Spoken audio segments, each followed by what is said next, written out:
দর্শক আসসালামু আলাইকুম। আমি শহীদুল ইসলাম সজল আমার ক্রিকটক চ্যানেলের পক্ষ থেকে সবাইকে স্বাগত জানাচ্ছি। যে যেখান থেকেই আমার এই ভিডিওটা দেখতেছেন সবাইকে আন্তরিক শুভেচ্ছা এবং অভিনন্দন। অন্যান্য ধর্মাবলম্বী যারা আছেন তাদের প্রতি কৃতজ্ঞতা। সত্যি কথা বলতে কোত্থেকে শুরু করব, কি বিষয় নিয়ে কথা বলবো, তেমন বিষয়ই আসলে খুঁজে পাচ্ছি না। খুবই ফেড আপ বাংলাদেশের টেস্ট ম্যাচটা দেখে। লাস্ট যে টেস্ট ম্যাচটা ভারত জিতে নিল 2 দিনে, তো সেই টেস্ট ম্যাচটা দেখে এত বেশি পরিমাণ ফেড আপ, এটা নিয়ে বিশ্লেষণ করার মতো তেমন কিছু নাই আসলে। যদি বিশ্লেষণ করতে যাই, কথায় আছে উপর দিকে থুতু মারলে নিজের শরীরে এসে পড়বে। তো এই থুতু তারপরও মারতে হয়, যেহেতু দেশ আমার, ভুল আমার, দায়ভার স্বীকার তো আহ, আমাকেই করতে হবে। তো প্রথমত ভারতের প্রশংসা করতে চাই। ভারত যেইভাবে 2 দিনে ম্যাচটাকে জিতে নিছে, এক কথায় অসাধারণ। ভারত এটা খুব ভালো করে জানতো যে বৃষ্টিতে 3 দিন ভেস্তে গেলেও, প্রায় পৌনে 3 দিন, পৌনে 3 দিন ভেস্তে গেলেও ভারতের টেস্ট জিততে 2 দিনই লাগবে। দ্যাটস ওয়াই প্রথম থেকেই তাদের কোনো ধরনের চাপ ছিল না। যেই প্ল্যানটা করেছিল একদম মাস্টার প্ল্যানিং ছিল ভাই, out of the world. Master planning যাকে বলে, এরকম মাস্টার প্ল্যানিং করে টেস্ট ম্যাচ জেতা, 2 দিনের মধ্যে যে কোনো একটা টিমকে বেঁধে ফেলা, উফ, মানে আপনি কি চিন্তা করতেছিলেন অ্যাজ এ বাংলাদেশি ফ্যান? নিশ্চিন্তে, মানে নিঃসন্দেহে টেস্টটা ড্র হয়ে যাচ্ছে।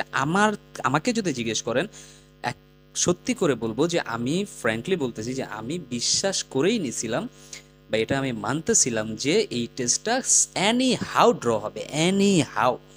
খেলা যেইভাবেই ভারত খেলুক না কেন, কারণ আপনি চতুর্থ দিনে মাত্র বাংলাদেশের প্রথম ইনিংস শুরু হয়েছে, 3 উইকেট পড়ে গেছিল যদিও আগে। তারপরে ভাই ভারতকে ব্যাটিং করতে হইতো, আবার বাংলাদেশকে ব্যাটিং করতে হইতো, আবার ভারতকে ব্যাটিং করতে হতো। এইভাবে 4বার ব্যাটিং করা বাকি ছিল। সেশন সেশন ছিল মাত্র পাঁচটা পাঁচটা, 10টা সেশন, দিন ছিল মাত্র 2টা। তো টেস্ট খেলার জন্য আমার কাছে মনে হয় বাংলাদেশ যে ভারতের কাছে টেস্ট হারলো, ভারত এমনি এমনি জিতে নাই, বাংলাদেশও এমনি এমনি হারে নাই। ভারত প্ল্যান করছে, প্ল্যান ওয়াইজ তারা সেটাকে ইউটিলাইজ করছে, সেই কারণে তারা ম্যাচটা জিততে পারছে শেষ পর্যন্ত এসে এত অনায়াসে। শেষ দিনের শেষ আহ, মানে কি বলে, শেষ দিনের শেষ যে আপনার ধাপটা থাকে টেস্ট খেলার, সেইখানটাতেও বাংলাদেশিরা কিন্তু যাইতে পারে নাই। আর এর জন্য আপনি যতই কাটাছেঁড়া করেন, যতই বিশ্লেষণ করেন, কোনো লাভ নাই।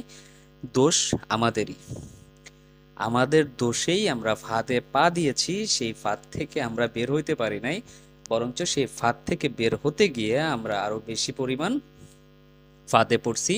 আমাদের স্বেচ্ছাচারিতা, আমাদের অতি অল্পতে তুষ্ট হয়ে যাওয়ার যে একটা প্রবণতা ছিল এই টেস্ট ম্যাচে, সেই জিনিসগুলোই ব্যাখ্যা করতেছি। এখন এই যে ম্যাচটা আমরা হেরে গেলাম না, আমার কাছে মনে হয় যে বাংলাদেশ ছাড়া যদি পৃথিবীর ওয়ার্ল্ডের অন্য কোনো টিমও হইতো, সেইখানে যদি আফগানিস্তান হইতো, জিম্বাবুয়ে হইতো, তারাও ওই 2 দিনে টেস্টটাকে সেভ করতে পারতো, ড্র করতে পারতো। এটা আমার মন থেকে বলতেছি আমি, আমি মন থেকেই বলতেছি। অন্য কোনো দেশ হইলে, উইদাউট বাংলাদেশ ছাড়া হইলো, ভারত এই অ্যাপ্রোচে কোনো সময় নামতো না, এত রিস্কি ব্যাটিং করতো না। আপনারা এটা বলতে পারেন যে হ্যাঁ প্রথম ইনিংসে ভারতের 9 উইকেট পড়ে গেছে ভাই, কিন্তু যেই অ্যাপ্রোচে তারা ব্যাটিং করছে, 8.22 গড়ে রান তুলেছে তারা, 285 রানে 9 উইকেট। আপনি চিন্তা করেন, এখন এটা টেস্ট ছিল, ওয়ানডে ছিল নাকি T20 ছিল? তাদের প্ল্যানই ছিল এটা। আর আমাদের প্ল্যান ছিল অন্যরকম। আমাদের প্ল্যান ছিল ঠিক আছে আমরা ভারতকে লিড দিব, ভারত আমাদেরকে ছাড়িয়ে যাবে, দেন আমরা ভারতকে আরো বেশি রানের লিড দিব, শেষ পর্যন্ত আমরা ভারতের সবগুলো উইকেট নিয়ে আমরা ম্যাচটা জিতে যাব। এরকমই ছিল দর্শক। প্রথম ইনিংসের কথাটা বলতে চাচ্ছি। প্রথম ইনিংসে মোটামুটি বাংলাদেশ যে সংগ্রহটাই করছে, সেই সংগ্রহটা আরো বড় হতে পারতো যদি না লিটন কুমার দাস, সাকিব আল হাসান সেই ধরনের অদায়িত্বশীল ভাবে খেলে ওইভাবে উইকেট বিলিয়ে দিয়ে আসতেন। লিটন কুমার দাস কোনো কিছু বুঝে ওঠার আগেই সামনের দিকে এগিয়ে লং অফের উপর দিয়ে যে শটটা খেলতে গেছেন, রোহিত শর্মা এক হাত দিয়ে যে ক্যাচটা তালুবন্দি করেছেন, এক কথায় অসাধারণ ছিল। তা আমার কথা হচ্ছে ওই সময়টাইতে আসলে ওই ধরনের শট খেলার সময় না, কোন টেন্ডেন্সি থেকে তিনি ওই ধরনের শট খেলতে গেছেন সেটা তিনিই ভালো বলতে পারবেন। দেন সাকিব আল হাসানের কথা বলতে চাচ্ছি। সাকিব আল হাসান আশ্বিনকে একটা বাউন্ডারি হাঁকালেন, বাউন্ডারি হাঁকানোর পরের বলে গিয়ে উঠাই দিলেন, তিনিও লং অফের ক্যাচে পরিবর্তন হলেন। তবে দর্শক, দুইটা ক্যাচই দেখার মতো ছিল। একটা করছেন হচ্ছে রোহিত শর্মা, আর একটা ছিল আপনার মোহাম্মদ সিরাজ। দুইটা ক্যাচই দেখার মতো ছিল। ভারত এই ক্যাচিং ধরার যে বিষয়টা ছিল দারুণ ছিল, দারুণ। ভারত ক্যাচিংগুলো খুব ভালোভাবেই আত্মস্থ করতে পেরেছে। তো যাই হোক, এটা গেল প্রথম ইনিংসের কথা। দ্বিতীয় ইনিংসে যদি পার্টিকুলারলি আমাকে বিশ্লেষণ করতে বলেন, আমি কিন্তু দ্বিতীয় ইনিংসেও আরো বেশ কয়েকজনের নাম চলে আসবে এই তালিকাতে যারা অদায়িত্বশীল ব্যাটিং এর পরিচয় দিয়েছেন। সেটা হচ্ছে, আজকে যখন বাংলাদেশ খেলতে নেমেছিল 26 রানে 2 উইকেট নিয়ে, খেলার শুরুতে এসে মমিনুল হক ব্যাটিং করতেছিলেন। মমিনুল হক, এই যে একটা কথা আছে না, আমরা যেই জিনিস দিয়ে লড়াই করি আমাদের মৃত্যুটা সেই জিনিসের মাধ্যমেই হয়। তো গত প্রথম ইনিংসটাতে 100 করা মমিনুল হক যেভাবে সুইপ শটগুলো খেলছিলেন, আজকেও কিন্তু সেই সেম ভাবে সুইপ শটটা খেলতে গেছিলেন। কিন্তু মমিনুল হক বাইরের বলটাকে সুইপ করতে এসে আপনার লেগ স্লিপে দাঁড়িয়ে থাকা লোকেশ রাহুলের হাতে ক্যাচ দিয়ে কিন্তু ফিরে গেছেন। তো বুঝলাম যে তিনি এই শটটা অনেক বেশি ভালো খেলেন, তাই তার অভ্যাস হয়ে গেছে এই শট খেলতে খেলতে। তো আমি মমিনুলকে বিষয় থেকে সরিয়ে রাখতেছি। দেন একটা বেশ ভালো পার্টনারশিপ হয়েছিল নাজমুল হাসান শান্ত বনাম সাদমান ইসলামের মাঝখানে। ভালোই খেলছিল, একটা ঘন্টা তারা বেশ ভালো একটা প্রতিরোধ গড়ে তুলেছিল। 50 রানের একটা পার্টনারশিপ হয়ে গেছিল, বেশ ভালোভাবে এগোচ্ছিল বাংলাদেশ। আমার কাছে মনে হচ্ছিল যেন বাংলাদেশ ভালো কিছু করতে যাচ্ছে।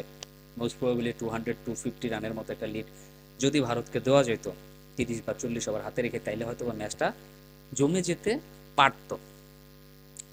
কিন্তু আপনার পানির বিরতির পরে কি হইল, রবীন্দ্র জাদেজা বোলিংয়ে আসলেন। তার বলটা দেখার আগেই, বুঝে ওঠার আগেই করতে গেলেন কি রিভার্স সুইপ।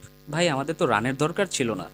আমাদের অর্সান শান্ত যে কাজটা করেছেন সেটা হচ্ছে আপনার পানিটা খেয়ে এসেই উনি রিভার্স সুইপ মারতে গেছেন হচ্ছে রবীন্দ্র জাদেজাকে। তো আমার কথা হচ্ছে, আপনি যে শটটা অনেক বেশি ভালো খেলেন সেটা আপনি করতে পারেন, কিন্তু ভাই টেস্টের যে সিচুয়েশনটাতে আমরা আছি, ওইভাবে রিভার্স সুইপ মারার মতো পজিশনে আমরা ছিলাম না, কোনোভাবেই না। এটা একটা অদায়িত্বশীল শট ছিল একদম। মেজাজ খারাপ লাগে, ঠিক আছে, এই ব্যাপার ডিসকাশন করতে গেলেও মেজাজ খারাপ লাগে। কি বুঝে রিভার্স সুইপ চেক করতে গেলেন এই নাজমুল হাসান শান্ত, আমার বুঝে আসে না। একজন ক্যাপ্টেন হিসাবে আমার বুঝে আসে না, এতটা অদায়িত্বশীল একজন মানুষ হয় কি করে। গেল ওনার কথা।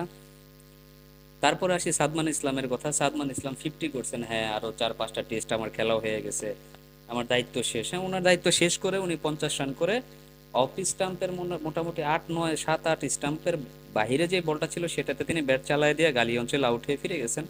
তার দায়িত্ব শেষ। তার দায়িত্ব শেষ যে তিনি আরো 3-4টা টেস্ট খেলতে পারবেন, এটাই ছিল তার দায়িত্ব। তারপরে আসেন হচ্ছে লিটন কুমার দাস। লিটন কুমার দাস কি করলেন, তাকে প্রলুব্ধ করা হচ্ছিল। রবীন্দ্র জাদেজা বারবার তাকে অফ স্টাম্পের বাইরে বল দিচ্ছিলেন। পুরাটা ওভারই ওইভাবে বল করলেন, কিন্তু লাস্ট বলটাতে তিনি আর প্রলোভনটা সামলাইতে পারলেন না। বাইরের বল খোঁচা দিতে গিয়ে কট বিহাইন্ড হয়ে ফিরে গেলেন। সাকিব আল হাসান যেন আসেনি ব্যাটিং প্রান্তে আউট হওয়ার জন্য। আমি জানি না, সাকিব আল হাসানকে দোষ দিব না, লাস্ট টেস্ট খেলছে বেচারা, তার কথা আর কিছু বলবো না। আর মেবি সাকিব আল হাসানের লাস্ট টেস্টই ছিল, তাকে নিয়ে কিছু বলার নাই। অনেক কিছু দিয়েছেন ক্রিকেটকে, 2-1টা ম্যাচ খারাপ যেতেই পারে, বাট বোলিংয়ে 4 উইকেট নিয়েছেন, সেটা একটা প্রাপ্তির বিষয় তার জন্য। তো যাই হোক, এখন কথা হচ্ছে কি, যেভাবে বাংলাদেশি ব্যাটসম্যানরা আউট হয়ে ফিরে আসলেন, একটা পর্যায়ে বাংলাদেশের রান ছিল 91 ফর 3, সেখান থেকে 94 ফর 7 একটা টেস্ট ম্যাচটা সেইখানেই শেষ করে দিছে, একদম টোটালি সেইখানেই ড্যামেজ করে দিচ্ছে। শেষ দিকে মুশফিকুর রহিম চেষ্টা করেছিলেন কিছুটা প্রতিরোধ করার, কিন্তু তার পক্ষে সেটা সম্ভব হয় নাই। লাস্ট উইকেট হিসেবে তিনি বিদায় নিয়েছেন। তো যা হওয়ার তাই হয়েছে। ম্যান অফ দ্য সিরিজ হয়েছেন Ravichandran Ashwin, man of the match হয়েছেন ইয়াশাসবি জয়সওয়াল। কিছু কিছু ভুল ছিল আমাদের এইখানে, যেমন আপনার তাসকিন আহমেদ কিংবা নাহিদ রানা যে কোনো একজনকে খেলা দিতে পারতেন, খালিদ আহমেদকে এই ম্যাচটাতে না নিলেও চলতো। তারপর all credit goes to team India. Team India সত্যি একদম চ্যাম্পিয়ন হিসেবে খেলছে, তাদের কাছ থেকে ক্রেডিট নেওয়ার মতো কোনো কিছু নাই আমাদের, তাদেরকে ক্রেডিট দিতেই হবে। টিম ইন্ডিয়া চ্যাম্পিয়ন টিম, চ্যাম্পিয়নরা চ্যাম্পিয়নদের মতোই খেলেছে। যত ভুল আমাদেরই ছিল। দর্শক, আপনাদের কি মনে হয় আমরা আসলে মূলত এই ম্যাচটা ভারতের এগেনস্টে কোথায় হেরেছি? আহ, সেই জিনিসগুলো অবশ্যই আমার এই ভিডিওটাতে আপনারা নিচে কমেন্ট সেকশনে কমেন্টস করে জানাবেন। আর যারা আমার এই চ্যানেলটাতে নতুন আছেন, দয়া করে সাবস্ক্রাইব করে যাবেন। ভালো থাকবেন। আসসালামু আলাইকুম।